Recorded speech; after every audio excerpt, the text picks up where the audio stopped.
qui est niveau MVP.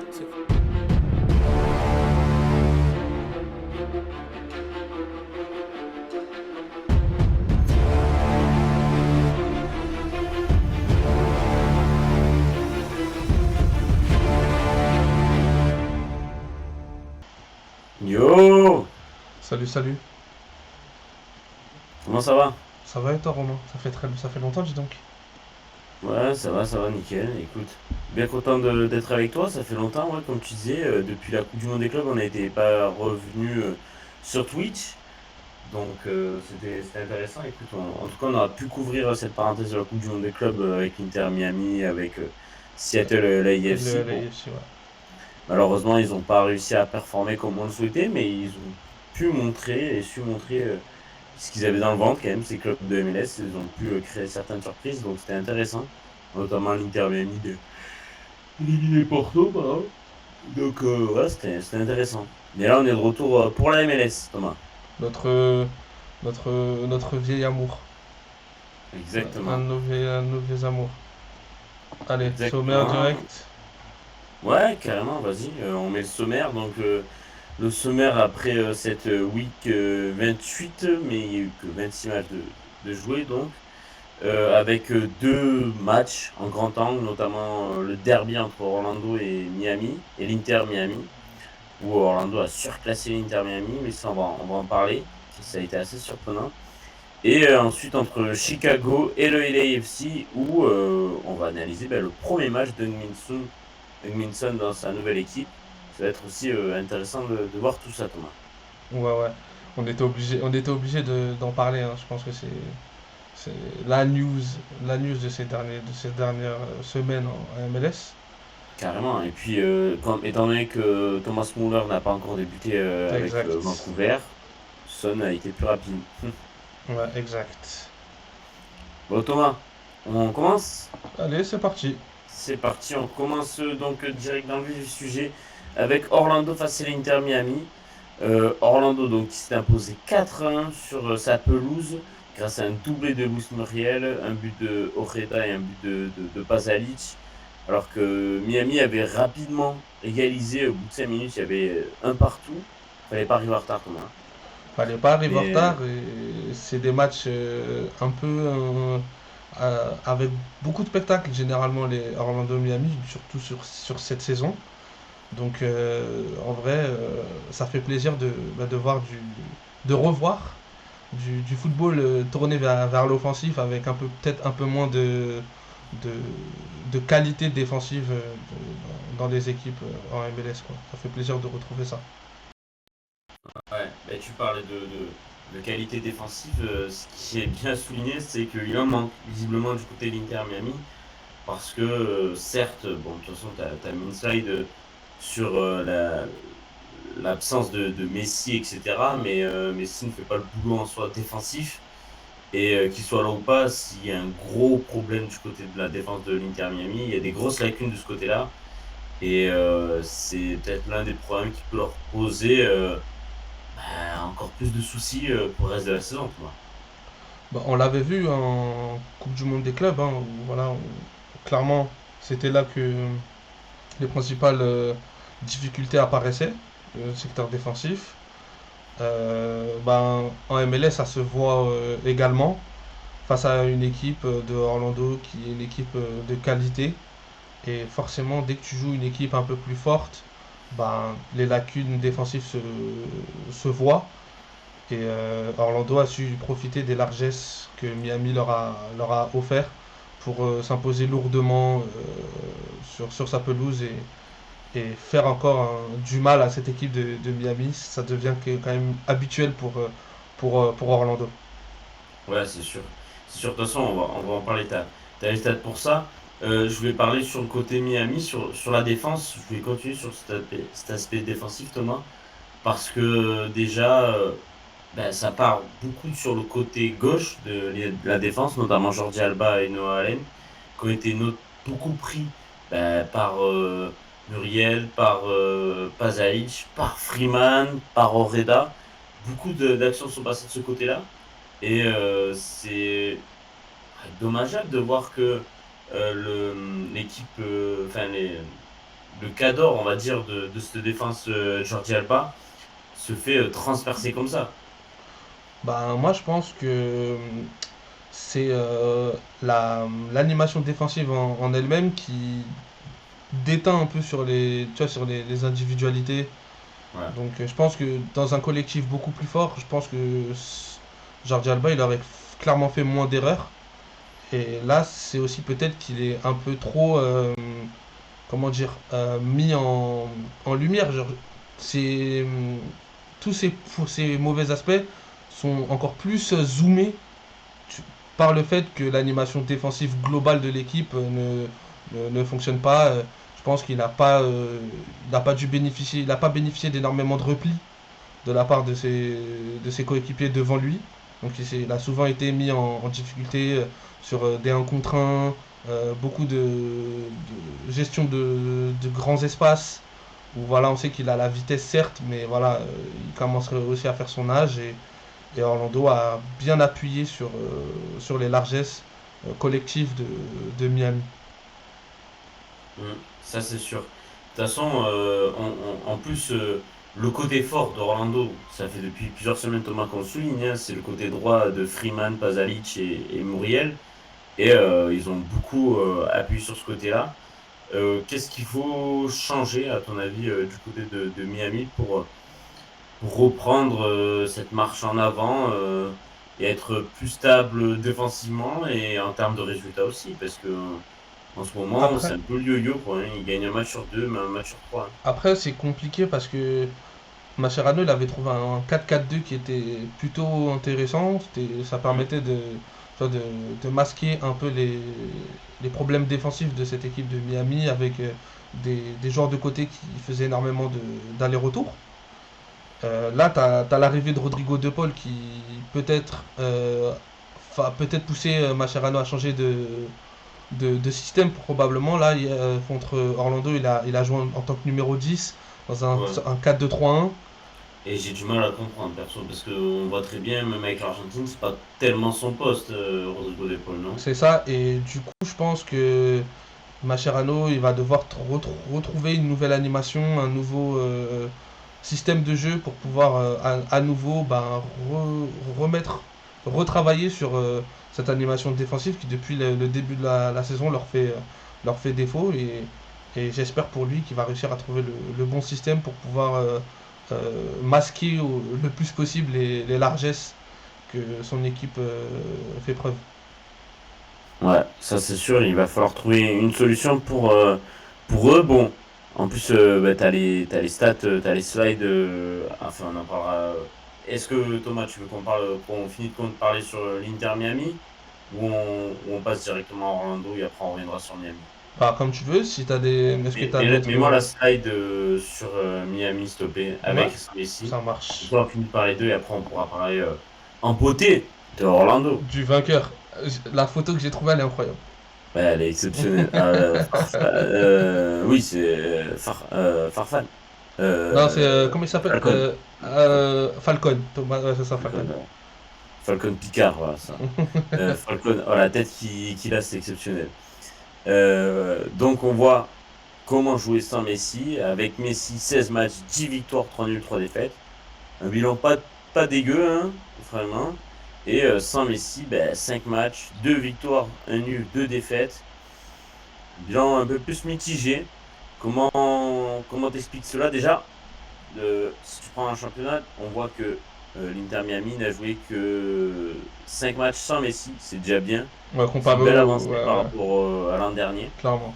Il a été absent peu de temps, donc c'est déjà mieux. Mais ouais, c'est vraiment le MVP, quoi, le player, le joueur qui change tout. Bah, c'est difficile pour Miami parce que, en fait, Messi, c'était un peu l'arbre qui cachait la forêt. C'est le joueur capable, tu vois, de sortir Miami de situations ultra complexes. Ouais. Parce qu'il y avait déjà ces problèmes défensifs hein, quand Messi était sur le terrain. Mais vu qu'il était là, Miami souvent arrivait peut-être à mettre deux buts de plus que son adversaire. Et c'est ce qui leur a permis aussi de gagner des matchs et d'avoir des résultats. Alors que là, sans Messi, J'ai l'impression que, voilà, je vais pas critiquer, mais que Mascherano, je sais pas s'il a travaillé en fait, s'il a travaillé quelque chose avec son effectif, parce que, ok, je veux bien que, voilà, c'est Messi, c'est ton meilleur joueur, et que ce soit normal que tu vois, que tu sois gêné par la perte de ton meilleur joueur, Ouais. mais tu dois quand même avoir des solutions, des plans B, tu vois, d'autres plans, d'autres tactiques, d'autres systèmes à mettre en place pour pallier l'éventualité d'une absence de Messi, d'autant plus que sur la saison précédente, Messi a déjà été absent un bon nombre de fois, donc c'est pas quelque chose de nouveau, donc normalement ça aurait dû être quelque chose qui aurait dû être géré et prévu en amont par Mascherano et son staff, et j'ai pas l'impression que ça a été fait cette saison. Ouais, c'est ça. C'est qu'on comprend pas pourquoi. Qu'est-ce qui se passe avec et sans lui. Après, est-ce que le recrutement de Rodrigo de Paul peut pallier à ça, à ton avis? Bah, en tout cas, dans la manière dont il a envie de le faire jouer en numéro 10, à voir, même si c'est pas un numéro 10 de métier, voilà, je pense que c'est un joueur beaucoup plus travailleur. Je pense que dans un double pivot avec un Ouais. Sergio Busquets, par exemple, ça pourrait être plus complémentaire déjà, tu vois, la paire. Mais le problème, c'est qu'au final, quand tu regardes, t'as qui en fait en numéro 10? T'as qui? Tu peux mettre qui? Est-ce Et que ils tu envoient peux sur mettre un. Tonton en plus. Tu vois, est-ce que tu peux peut-être basculer un Segovia? Est-ce que tu peux basculer un Allende en numéro 10? Je sais pas. Qu'est-ce que tu fais de Fafa Pico, je trouve, qui est plutôt un joueur intéressant dans son profil. Tu vois, c'est un joueur qui attaque les espaces, qui prend la profondeur, tu vois, qui fait beaucoup d'appels devant. Donc ça peut être aussi quelque chose de plus intéressant. Pourquoi pas reculer et jouer un peu plus bas et profiter du coup des espaces et des récupérations pour pouvoir se projeter avec des joueurs rapides.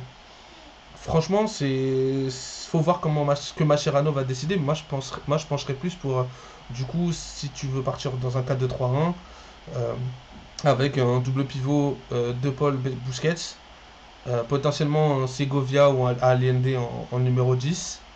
Et derrière, tu mets Fafa Pico, Suarez et peut-être un autre joueur tu vois, en plus.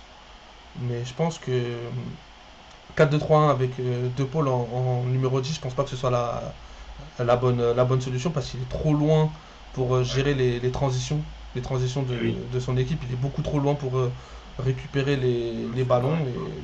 on sait très bien que Busquets, c'est sa principale faiblesse maintenant, la gestion des transitions rapides.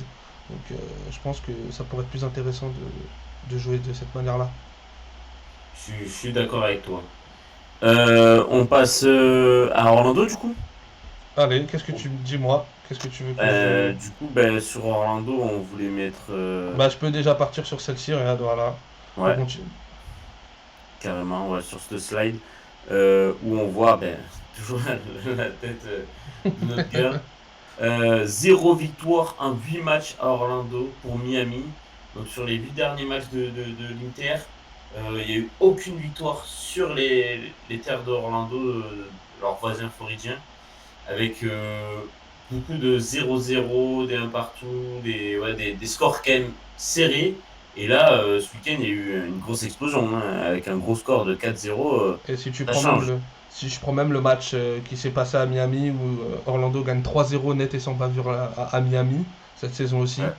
Donc ça commence à piquer. Je sais pas qu'est-ce qu'ils ont Miami. Ils y arrivent pas. Ils y arrivent pas et c'est Ouais, souvent c'est comme ça, hein. sûr. Dans un championnat, t'as souvent une équipe bête noire où tu te l'expliques pas, tu sais pas pourquoi tu t'arrives pas à gagner. Marseille, il a eu Ouais. avec Bordeaux pendant je sais pas combien de. 40 ans. Voilà, tu vois. 40 ans, Thomas. Merci de me rappeler ce stat famélique. Et on Tu vois. a réussi à les taper au bout de la 41e année, je crois. Tu vois. Non, mais tu vois, Leur c'est pire année avant qu'ils redescendent en Ligue 2. Avant qu'ils redescendent en Ligue 2. Mais on l'a fait. Au moins, on n'a pas prolongé la série. C'était ça. Orlando a peut-être trouvé la bonne formule pour battre cette équipe de Miami et peut-être que d'autres équipes de MLS devraient bah, regarder et peut-être s'en inspirer. S'en inspirer. Après, pas se mentir, pas tout le monde a la qualité que Orlando a et aussi la dynamique que Orlando a sur ces derniers matchs. Pas tout le Et monde qui a pourquoi cette pas qualité. les voir en playoff, Thomas? Ça va être intéressant. Bah, actuellement, ils sont quatrième, si je dis pas de bêtises. Donc, Orlando, oui, et ouais. Miami, sixième, si je dis pas de bêtises non plus. Ouais, c'est ça, 4 et 6. Tu vois, donc en vrai, Orlando, s'ils arrivent à sécuriser une belle quatrième place avec avantage du terrain pour les playoffs, Et Miami, ils grappillent une place, tu sais, ils ont 2 matchs en retard sur Columbus. oui, Donc c'est oui, ça, enfin, oui. même Tout, Miami a 3 matchs en retard sur Orlando, donc ils peuvent remonter plus haut. Mais tu vois, si jamais ils finissent quatrième et cinquième, on aura un match direct je l'espère. avec, Je l'espère avec aussi. confrontation aller-retour au premier match, plus un troisième match s'il y a Ouais, égalité. c'est pour ça, j'aimerais bien. Moi, je l'aime mal, franchement, ça me plairait pas mal. Ça me plairait pas mal d'avoir ce match-là en playoff, au premier tour. Thomas, ici, on aime l'odeur du sang, c'est sûr. Tout à fait, exactement. Voilà. Et donc, du coup, ben voilà, comme on parlait d'Orlando qui a cette facilité, en tout cas face à Miami à domicile. Derrière, en face, on va parler du match aussi, de leur match directement. T'en as fait une vidéo carrément sur Luis Muriel qui a été Exactement. monstrueux Ouais, avec, ça a été mon crack de la semaine, ouais. ouais, ouais, avec un doublé. On retrouve, on a des flashbacks de Luis Muriel à Atalanta en fait. Ouais, ouais, clairement, clairement. Bah là, il est sur une belle dynamique. Si je dis pas de bêtises, il est sur une très très belle dynamique. On le sent heureux. L'an passé, on l'avait vu un peu. Tu vois, il traînait un peu la patte. Tu vois, il avait pas l'air heureux. Et il avait du mal à se montrer décisif pour Orlando. À croire que c'était une saison d'adaptation et que enfin peut-être il a réussi à trouver la bonne carburation, le bon rythme pour Orlando. Et Orlando, ils vont en avoir besoin parce que dans moins de 10 matchs, je crois que c'est 10-11 matchs, il reste de championnat, si je dis pas de bêtises. Il va avoir les playoffs, il va avoir les moments chauds, les moments importants de la saison. Et Orlando, compter sur un Luis Muriel dans cet état-là, ça peut faire que du bien à Orlando pour essayer de viser quelque chose d'intéressant à l'issue de la saison. Ouais, ils ont. Bah alors attends, comment ils ont quoi? Ils ont 34 ou 36 matchs, Thomas, je pense? 38 matchs.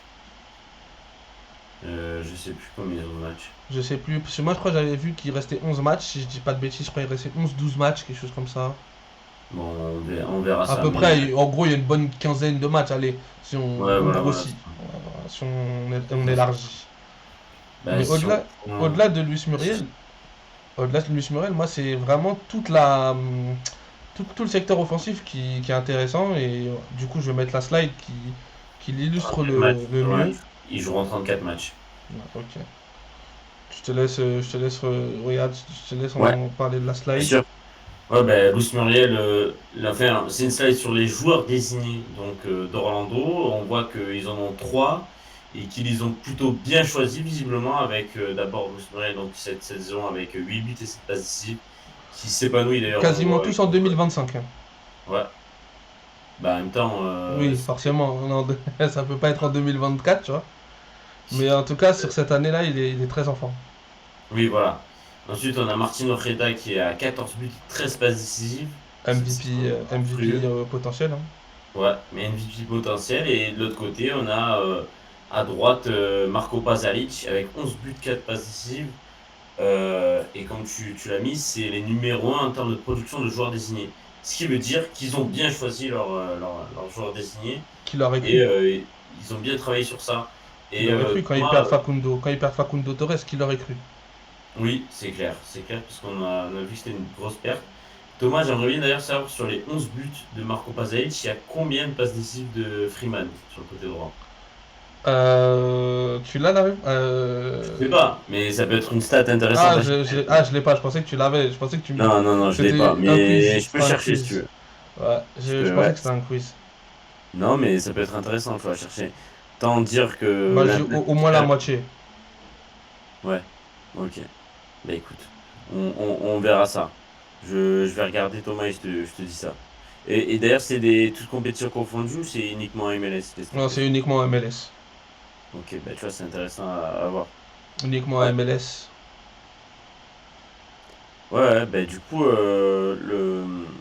ils ont bien choisi leurs joueurs et leurs spots. Ils sont plutôt en forme, Orlando. De toute façon, ça fait plusieurs saisons qu'ils sont, hein. De toute façon, l'an dernier, ils ont fini finale de conférence, si je dis pas de bêtises. Finale de conférence contre le New York Red Bull et ils perdent. Donc voilà, après que dire sur ce match-là, Thomas, ils ont pris le match par le bon pied dès le début et Intensité, même ouais. ouais, voilà, ils ont écrasé facilement Miami. Intensité, ils ont mis du pressing, ils sont venus chercher très haut Miami. Toi qui a l'habitude quand même d'avoir vraiment la possession, de gérer le tempo du match, etc. Là, Orlando ne leur a pas laissé le temps. Et ils ont récupéré énormément de ballons hauts. Ils ont réussi à se projeter très rapidement. Et Luis Muriel le disait en plus en interview d'après-match. Il dit que quasiment toutes les équipes de MLS ont du mal avec Orlando parce que Orlando c'est l'une des meilleures équipes en contre-attaque de Hmm. ce championnat et qu'ils semblent avoir trouvé leur style de jeu, leur manière de jouer. Les, les- Tous les mecs devant ils s'entendent à merveille, ils combinent.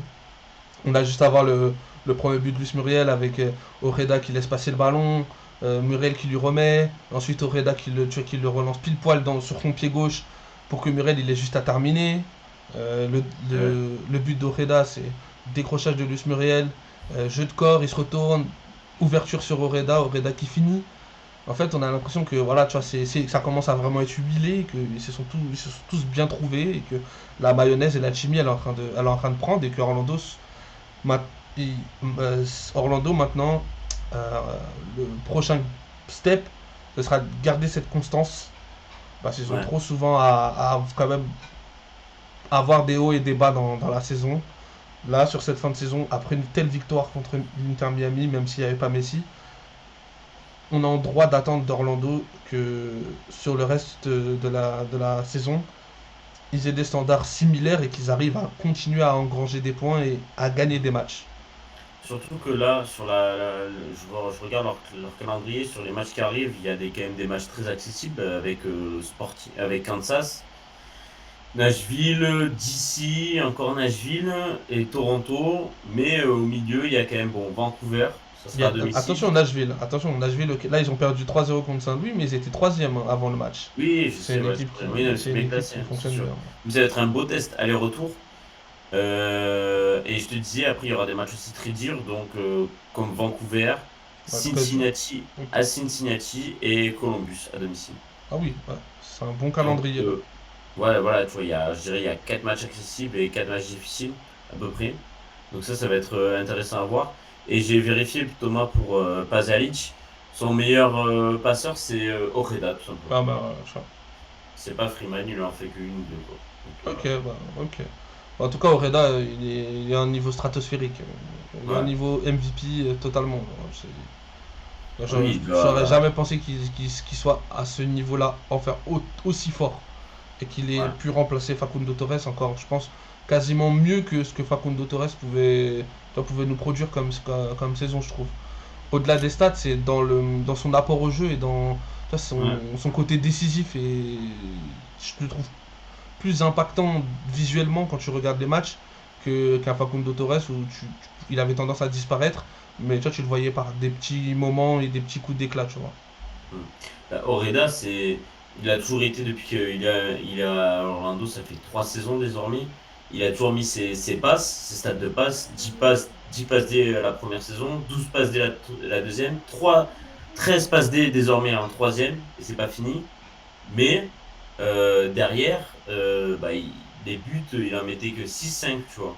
Là, il Mhm. en est au double. Il est déjà à 14 buts avec 13 passes D. C'est simple, il a pris les buts que peut-être Facundo Torres marquait avant, et Même ben c'est qu'un lui qui Duncan les met. Maguire, tu vois, il y a plein de. Ouais. Et ça aussi, c'est important parce que Orlando avait quand même perdu quand même de la force de frappe offensive avec ces joueurs-là. Et on se rend compte que un Ramiro Henrique, quand il rentre, peut apporter des buts, qu'un Oreda apporte des buts, qu'un Pasalic en apporte aussi, qu'un Muriel aussi Hmm. commence à en apporter. Donc, en vrai, tous les voyants sont au vert après ce match-là. Maintenant, Hmm. comme on l'a dit, on espère qu'ils vont réussir à maintenir ce standard-là et continuer tu vois, à engranger des victoires. On espère pour eux. Clairement, ouais. Ça va être intéressant à voir. Et on espère aussi que notre petit Français euh, Joran Gébert, qui va pouvoir revenir de blessure, parce que là, il est blessé pour une lésion musculaire depuis un petit moment, et qui va pouvoir revenir enfin. Thomas, on en a fini sur Orlando? Ouais, on va passer à ton équipe, hein. Allez, c'est parti, pour une fois. Une fois pour deux, un peu. Non, mais c'est bien, c'est intéressant. On va parler de Chicago face au LAFC, avec deux partout entre Chicago et LAFC, avec une particularité, Thomas. J'ai deux trucs à dire sur Chicago pour commencer. D'abord, ils ont joué, je ne sais pas si tu as remarqué, au 7 Geek Stadium, Ok, qui était donc le Toyota Stadium, je crois, juste avant, il y a quelques années. L'ancien stade de Chicago, en fait. ok. Ils avaient joué pendant un long moment où c'est d'ailleurs les féminines qui jouent là-bas, les Chicago Stars. Et tu sais, parce que ça fait depuis quelques années qu'ils jouaient au Soldier Field, Oui, le stade de oui. NFL. Et là, on les retrouve à rejouer dans un stade plus adapté au football. Assez. Je me suis dit pourquoi ce choix-là. Je pense que peut-être qu'ils avaient pas du tout à remplir le Soldier Field, il est trop grand pour eux, donc c'est peut-être l'occasion pour avoir un stade plus rempli. Et derrière aussi, on en a pas parlé, mais ils ont annoncé un nouveau stade. Ah, Ils ont j'avais pas annoncé vu. un Ok, nouveau. ça, j'avais pas Ouais, vu. depuis le mois de juin, le 25 juin, si je dis pas de bêtises, ils ont J'étais annoncé pas un tombé nouveau sur ça. stade qui est sur la nouvelle côte qu'ils veulent développer, de toute façon proche du downtown, qui est juste à côté du Soldier Field quasiment, et du musée qu'ils ont d'histoire naturelle. Mhm. Et donc ce stade, il va être d'une capacité de 22 000 places, si je dis pas de bêtises. Ils vont commencer les travaux en septembre ou en début 2026. Je crois que c'est début 2026. Et ils vont le finir en 2028. Ok, Voilà. bah, c'est Et intéressant. ça sera un stade 100% privé, financé Ça, c'est bien, ça. par le propriétaire de Chicago pour 650 millions de dollars, je crois, si je dis pas de Ah, bêtises. bah, pour moi, Chicago, ça doit être une place forte du football aux États-Unis. Donc, pour moi, c'est Voilà, logique. Enfin, d'avoir un stade à leur échelle. Jouer c'est dans des ça. stades de NFL, c'est contre-productif au final parce que c'est difficile de remplir Mm. autant de places. Donc, en vrai, Chicago a eu la bonne idée de enfin se lancer dans un projet de stade. Ouais, de toute façon, il y a que deux stades, deux équipes qui remplissent leur stade quasiment de NFL. Et ben, c'est Atlanta avec le Mercedes-Benz Stadium et Charlotte. Ouais, ouais. America Bank. Voilà, c'est ça. Donc, du coup, en parlant de Chicago, ça a été un match nul où ça a rendu coup pour coup du côté de Chicago et du LAFC, avec d'abord un but de Carlos Terran sur un corner au bout de 10 minutes de jeu, derrière Ryan Hollingshede. Petite erreur de D'ailleurs, frappe. ouais, voilà, je vois ça. Qui a répondu 9 minutes plus tard. Et puis en deuxième période, c'est Jonathan Bamba sur une super passe dans la profondeur, une Une superbe superbe frappe. action. Une Ah ouais, superbe action. Franchement, bah, exactement. elle a été dans le top but de cette journée C'est ça. que j'ai mis sur les réseaux. C'est Donc, ça. super. Et derrière, on pensait que Chicago avait fait le plus dur. Et au final, Denis Bouanga égalise sur penalty 10 minutes plus tard. Grâce notamment à l'entrée de Min Sun sur un contre, le Coréen a C'est fou percuté et parce c'est que fouche. quand tu regardes Ouais, l'action, ça part d'un poteau de Brian Gutierrez et ouais, la balle revient et sur l'action même, ouverture de Nathan Ordas de l'extérieur du pied et après la mhm. vitesse de Son qui fait le travail et Terran qui fait faute. Ouais, Carlos Sainz qui concède le penalty. Il y a un penalty logique. Pour moi, Ouais, il ouais, il y a touche le faute. ballon, hein. Ouais, clairement, il y Donc a faute. voilà, l'arbitre est revenu sur la VAR et donc voilà. Un match quand même plaisant, hein, Thomas. Ouais, ouais, vraiment je pense que c'était un des bons matchs du multi. C'était un Ouais, des très bons matchs de ce multi du MLS 360. ouais, Enfin, voilà. mais c'était un super match. Ouais. De toute façon, on voit les stats, hein, 50-50, 11 tirs partout. Un match très équilibré, juste l'AFC a eu plus d'XG, mais finalement c'était très équilibré. Donc écoute, ça faisait plaisir. Ça fait plaisir aussi de voir Chicago accrocher un gros comme ça. De toute façon, ils se battent actuellement pour la huitième place. Ils sont actuellement huitième ou neuvième, je crois, des playoffs. Donc c'est leur place, de toute façon. Moi, je les L'objectif avais, pour eux, j'avais fait une hot take, je les avais mis vainqueurs de la MLS. après, on sait jamais, Thomas. C'est pas fini. C'est pas fini. Il faut juste qu'ils aillent en playoff. Regarde l'Inter Miami hier, l'an dernier se fait sortir Atlanta, ouais. par Atlanta au premier tour, alors que c'est le 8e contre le premier. Hein. Ouais, non, non, mais moi, je continue à.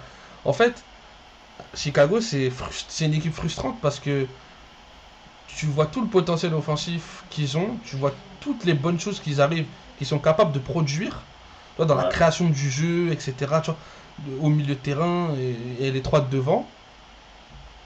Mais je trouve que ils marquent pas assez de buts.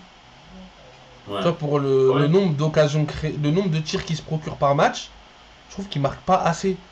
Et c'est ultra dommage parce que par moment, ça reflète pas forcément les physionomies des rencontres.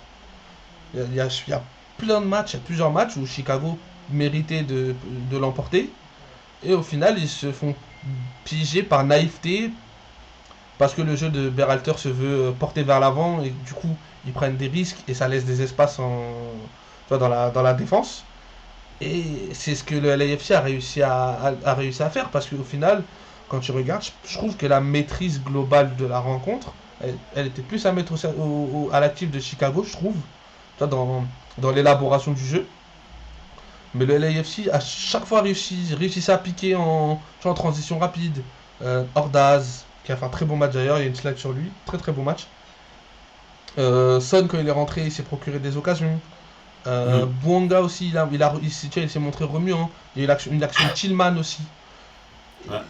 Et c'est ça tu vois, c'est ça qui me frustre avec cette équipe de Chicago parce que je vois tellement un très haut potentiel à cette équipe que tu vois, 8ème, c'est pas là, c'est pas représentatif de la saison qu'ils font en fait au final. Oui. Quand tu regardes ce qu'ils sont capables de produire.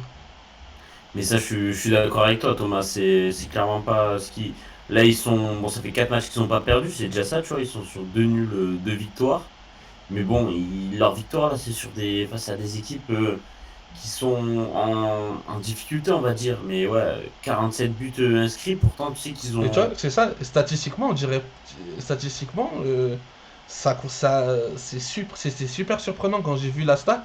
C'est pour ça que je l'ai mis, je me suis dit quand même. Mais ils ont plus de buts que Philadelphie, Cincinnati, Nashville, Columbus, Ouais. Charlotte, New York. C'est la deuxième meilleure attaque de la conférence, derrière Orlando et Inter Miami qui sont à 55 Tu vois, chacun. dis-toi que je trouve que malgré tout, j'ai l'impression qu'ils auraient pu en mettre encore davantage des buts, tu vois, sur Ouais, la bien saison. sûr. Et pourtant, ils ont des stats de folie en attaque. Tu vois, c'est ça qui montre que je pense que le choix Berhalter, je pense, c'est le meilleur choix possible pour Chicago parce que Ouais. ses idées, ses principes de jeu, ils collent à merveille avec les joueurs tu vois, dans son effectif. Quand tu vois qu'il a replacé en début de saison Gutiérrez dans un milieu à 3 en tant que quasiment meneur de jeu, tu vois, il y a vraiment, tu vois, il y a vraiment des petits coups comme ça qui ont été faits qui sont superbes. Et malheureusement, ils sont que 8ème. En Ouais. étant quasiment meilleure attaque de la ligue. Ouais, de la Ligue, ouais. Et oui, bah, et en plus en nombre d'assists, 32 assists, deuxième meilleur total de la Ligue. Les totaux de tirs cadrés, l'attaque qui s'entend bien, mine de rien. Ah On oui, voit bien que Joe Bamba et Zinkernagel, ils s'adorent. Avec que Kuipers aussi, Perse, ça il se passe bien. régale aussi des passes et tout. Non, Ouais, non, franchement. c'est dommage. Bah, après, il y a encore un problème défensif, je pense. Mais Ah ouais, je vais peut-être mettre la slide. que. Voilà. Chicago fébrile, voilà, but encaissé 42, Je pense que le pire, 38 c'est les ici clean attendu, sheets. ouais. Ouais. 4 clean sheets en 25 matchs. Bah là, du coup, en On sait que 26, c'est dur d'avoir des c'est clean fou. sheets en MLS, Oui, mais après, oui, ouais. c'est sûr, mais quand même.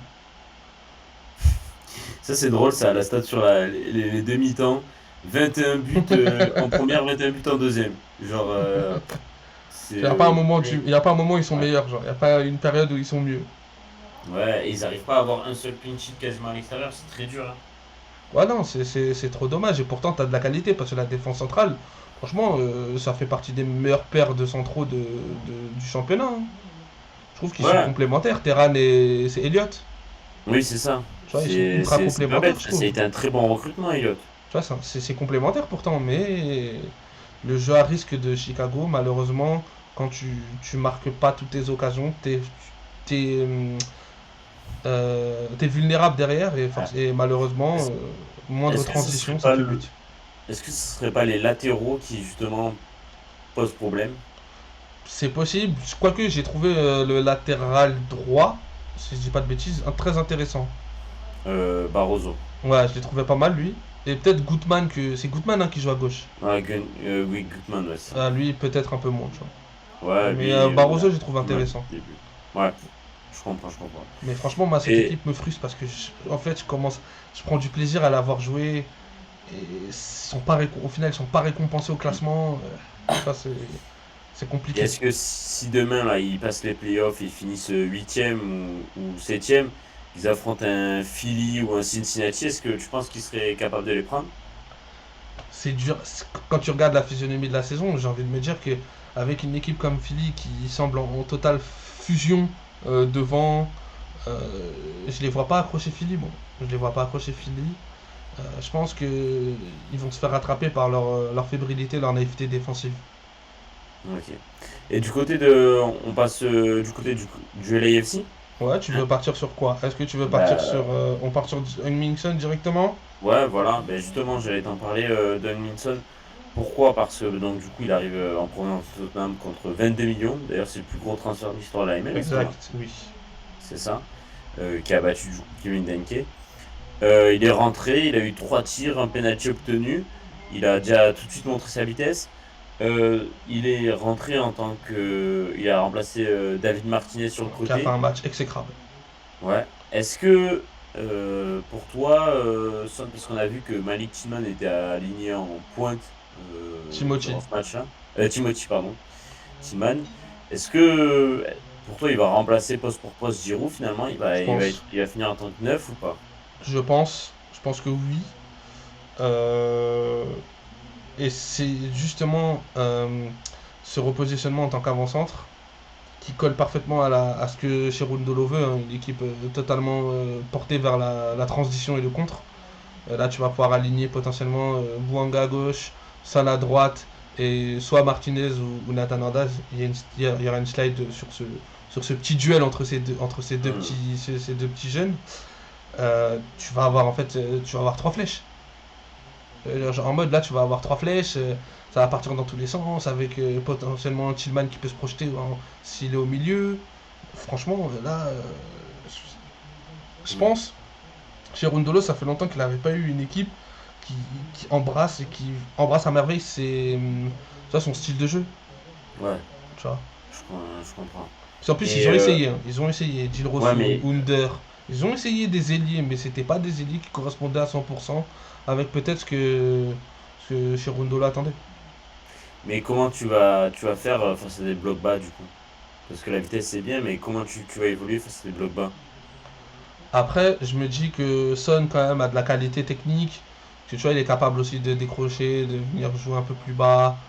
Je pense que ça fera quand même le boulot. Après, faut pas oublier que normalement, t'as Ebo Bissé qui peut aussi rendre tu vois, des services tu vois, face à des blocs un peu plus bas avec un joueur beaucoup plus, tu vois, un peu plus athlétique qu'un Hemmingson. Mais le problème du LAFC, c'est que j'ai l'impression que même s'ils seront dominateurs par moment, ils auront affaire à des blocs bas, même s'il n'y en a pas beaucoup, je trouve. Hmm. Euh, Ils arriveront toujours à piquer sur des moments où peut-être l'équipe adverse va plus se découvrir. Ils auront forcément dans le match quelques transitions à jouer. Et c'est là que du coup les trois flèches de devant tu vois, vont être incroyables. Et je me disais même pourquoi pas tenter potentiellement une défense à 3. Une défense à 3 et du coup installer devant en pointe Bouanga et Son, les deux devant.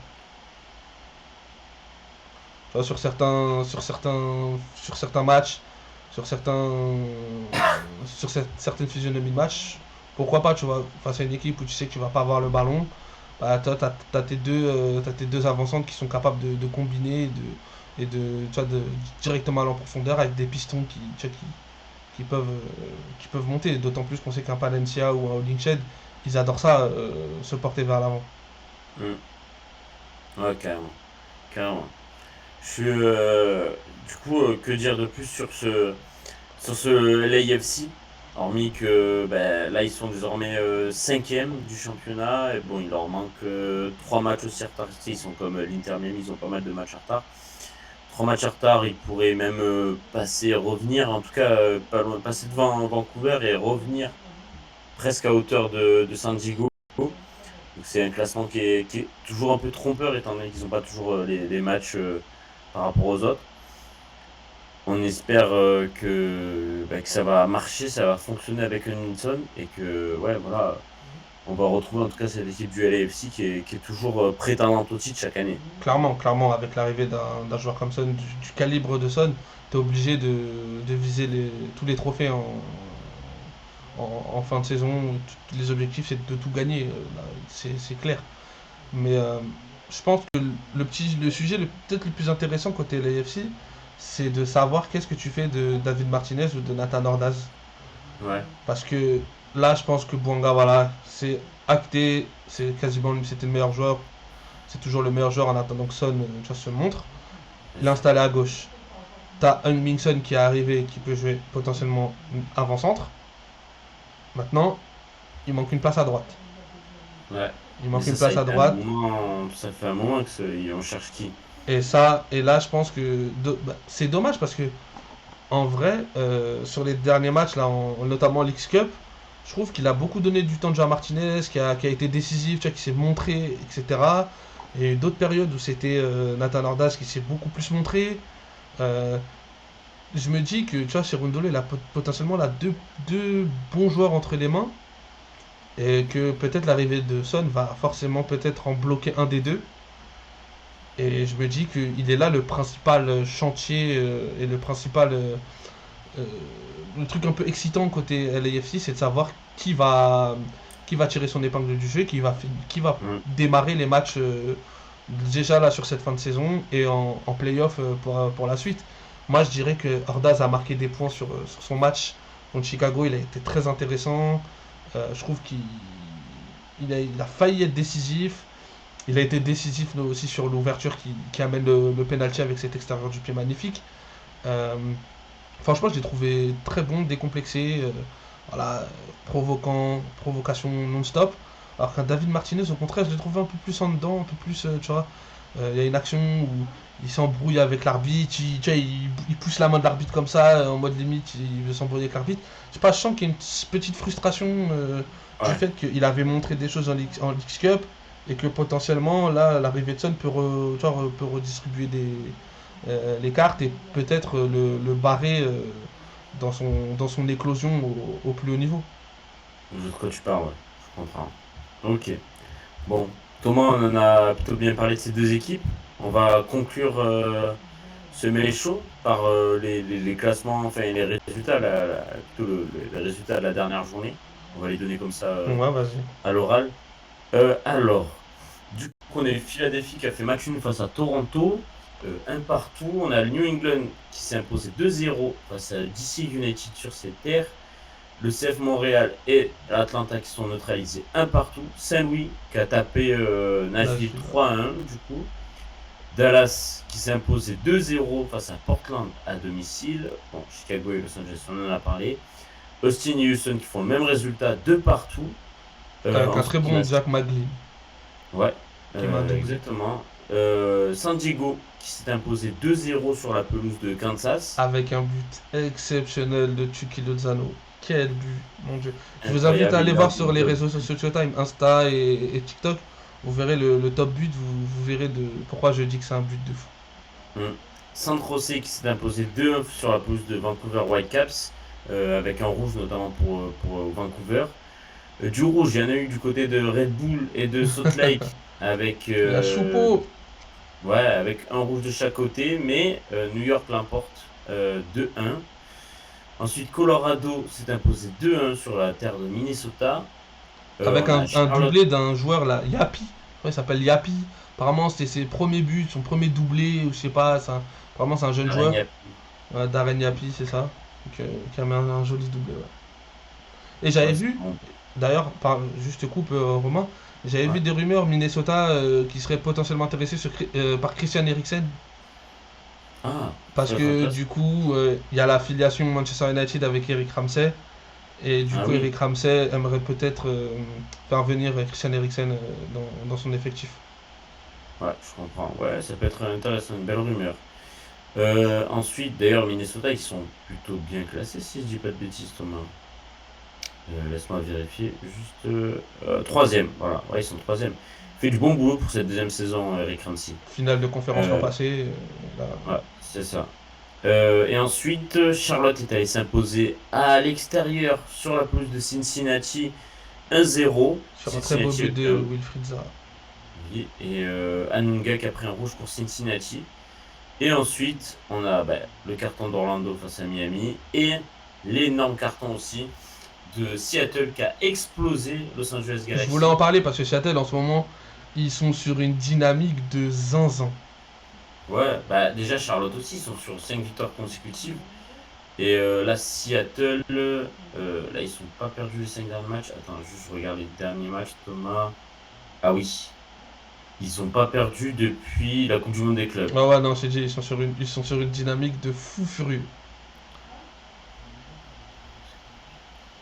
10 matchs sans défaite Ouais, ouais, consécutifs. ouais. Seulement 3 nuls en comptant la League Cup. Mais Et oui, en ils ont plus, gagné 3 matchs de League Cup. De la Vega, Euh, depuis qu'il a oh, rasé ses cheveux, depuis qu'il a oui, coupé ses cheveux, il est devenu très fort, hein. C'est bizarre. De ouais, ses cheveux, il le gênait. Et toute façon, dont le 7-0. Ross Rock et De la Vega incroyable en ce moment. Monstrueux sur ce match, ils ont été monstrueux. Le premier but, il est fou. Enfin, beaucoup de chance pour Ross Rock, mais monstrueux. Et puis aussi, on n'oublie pas le 7-0 qu'ils ont fait foutu à Cruz Azul avec un but splendide, mais une roquette de zinzin de l'espace. Waouh, celui-là, il a tourné partout ce but-là. Et j'ai aussi, sur le Galaxy, il y a une photo un peu énigmatique de Ricky Pucci qui annonçait potentiellement peut-être qu'il pourrait être bientôt de retour. Ah, c'est ce que je me disais. Tout Donc, à l'heure, je regardais s'il était potentiellement de retour. il a Oui. publié une photo où il dit ouais que il sera bientôt de retour. Donc, Ah, on espère. on espère que On ça va espère. changer la phase de la saison du Galaxy. Ah, bon, Ou moi, que je l'année le prochaine, ils vont être souhaite. champions. Misez votre PEL Ouais. sur Galaxy champion à la fin. Ouais, parce que là, ils ont un double de points sans le procès par rapport au Galaxy. Donc, on sait qu'ils seront pas en playoff, mais bon, on sait, voilà. Au moins qu'ils sauvent l'honneur. Du coup, pour les classements, Thomas, je finis vite fait. Alors, à l'ouest, San Diego est premier avec 49 points derrière. 4 points derrière, on a Vancouver. Minnesota 3e, Seattle 4e, qui a un peu d'espace, un peu d'avance sur Los Angeles, mais Los Angeles a 23 matchs, tandis que San Diego en a 26. Donc voilà. Portland Timbers qui a égalité avec Los Angeles, mais avec moins 1 de goal average. Assez anecdotique quand t'es 6ème et t'as moins 1 de goal average, c'est assez bizarre quand même. Austin qui a 34 points 7ème, et derrière ça joue, ça c'est resserré hein, entre la 7ème et la 10ème place. Ça joue à 3 points, donc Austin 34, Colorado 8ème avec 33 points, San Jose 9ème avec 32 points et Real Salt Lake 31 points. Et derrière on a un petit trou avec FC Dallas, Houston Dynamo qui sont à 28 points, 11e et 12e. Ensuite Sporting Kansas 13e et derrière Saint-Louis et Los Angeles Galaxy, bon dernier. Et pour finir, sur la conférence Est, on aura Philadelphie Union qui est à 51 points en 26 matchs, donc qui sont pour le moment en place pour le Community Shield. Le Supporter Shield. Superstar Shield, je confondrai toujours Thomas. Désolé.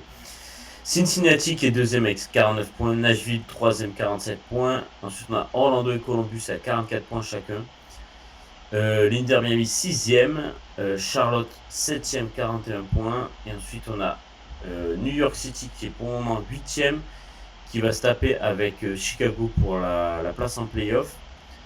New York Red Bull qui est 2 places derrière New York City. Normalement, les frères, ils doivent être collés. C'est deux Ouais. frères, normalement. C'est la faute à Chicago, ça. Et derrière, par contre, on a un gros trou. Tu vois, entre la 10ème place de New York Red Bull à 36 points et la 11ème place du Revolution à 28 points. Donc, ah, quand même. 8 Voilà. points d'écart, c'est pas mal, tu vois. Et derrière, on a Toronto et Atlanta à 22 points chacun, Montréal 14 points et DC United. De toute 19 façon, points. généralement, c'est toujours pareil. Hein, l'Est, on sait à peu près. Et l'Ouest, c'est la jungle. C'est toujours, Oui, généralement, c'est toujours comme ça que ça se passe. c'est ça. Ouais, mais chaque année, la seule conférence où il y a du suspense, alors du Decision Day, c'est à l'Est. Hein. C'est toujours comme ça. Mhm. Donc bon, à voir. Bon, Thomas, merci. Merci d'avoir été là et on Merci se à revoit toi, hein. pour la prochaine. Yes. N'hésitez pas à suivre les réseaux sociaux de Showtime, hein. On a toujours l'interview de Exactement. Paul Marie qui est disponible sur notre chaîne YouTube. De Nicolas Bélizier aussi. Exact. On a aussi, du coup, comme je disais, sur TikTok et sur Instagram, du coup, le crack de la semaine et Ouais, notre top but que vous retrouverez, du coup, à chaque semaine. Et j'ai aussi exactement. peut-être une petite news pour vous. Normalement, la NFL sera de retour sur Showtime cette saison. Ouais, si tout va bien, normalement, ça sera bon. Voilà, voilà. Merci à vous. Merci Ciao, à toi, ciao. Romain. Merci à tout le monde. Ciao, ciao. Allez, ciao, ciao.